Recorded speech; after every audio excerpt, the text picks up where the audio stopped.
To be creative and pressing to a button and say you are creative from now on, and my job is to be creative every day, to have a visual, interesting, appealing, graphic solutions to potential problems or to situations is very challenging. I was born in Rio de Janeiro. I started as a performing artist, and because I always loved drawing, and I draw since I am 6 years old, I decided to take my hobbies and make a real job out of it. Since day one, I was a fan of the first Settlers 1 and 3. I really enjoyed Settlers 6, and then I was in the opportunity to be involved at the end of Settlers 6, and then we started Settlers 7. And for me, it is a dream come true. I'm art director, so I lead a big teams to drive this project and to give the project the necessary graphic vision. My position is important to get a lot of overlappings with a lot of different departments. With the creative director, of course, we work hand in hand together because art is there to serve the vision.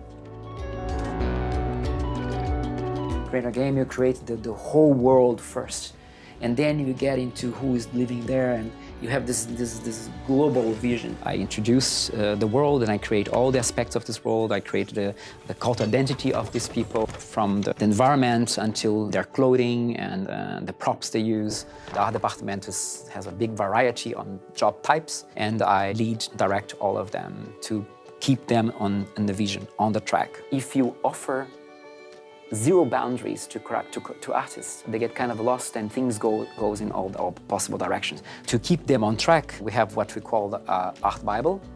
And in the Art Bible, we have one about 300 pages where we define the world of the Settlers. To be able to read the game, we run a danger to create something that I call Disneyland effect.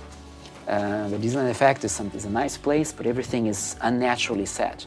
We want to create a world, a city that is believable. We believe these people live and work there.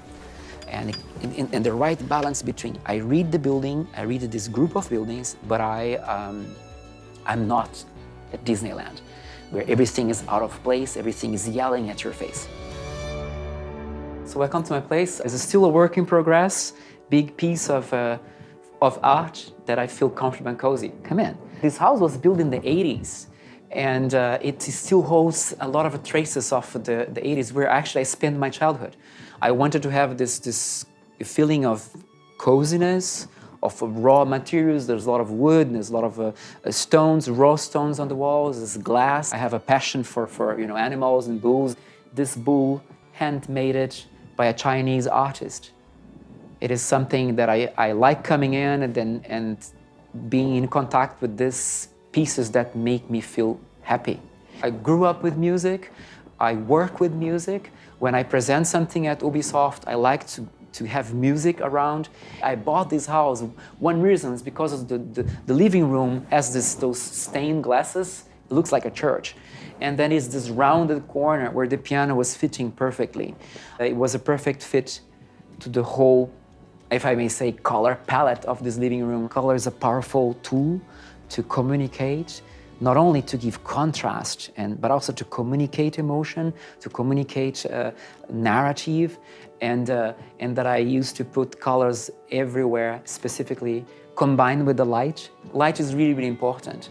I like to play with light. There's nothing that I dislike the most is plain, cold light. It's very quiet. It's a place that can leave Düsseldorf, relax my mind, forget work. I have a very tough job and full of appointments and a lot of people around me, and I really enjoy this a little bit of isolation.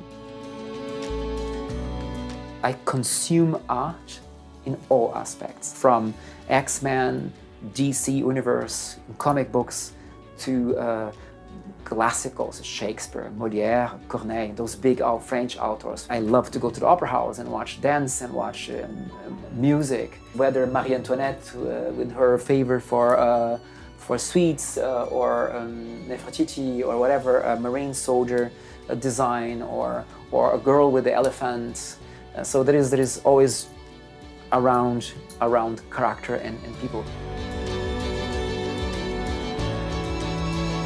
I hang the actual work on this kind of a tower, so when I can wake up in the morning and see them and see, oh, maybe I should change something about it. Oh, the line work is not good enough. So I like wake up in the morning and being confronted to my own work.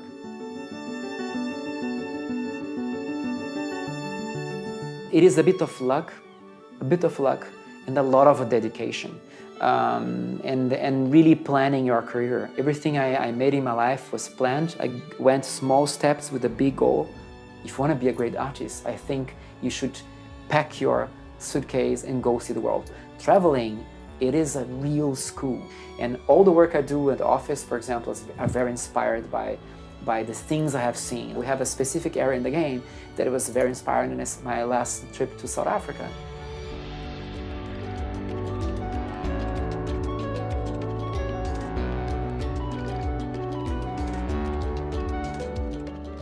The world of Settle is a welcoming world, a friendly world, the world you want to spend time, you want to explore and conquer and settle. It's a stylized game, it is in the Settler's DNA, but this time you're going to go for full power, authenticity, and believability.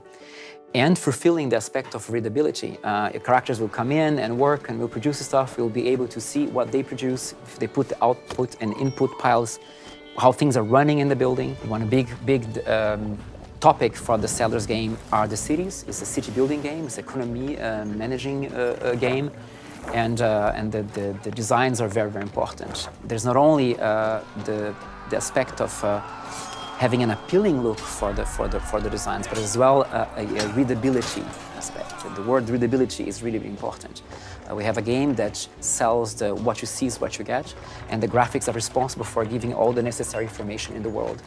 Players need to play with very little use of user interfaces. Every time players will rotate the camera, they will discover new little things about these people, new little objects and props that are placed in the buildings. So it's a little universe full of life, full of detail.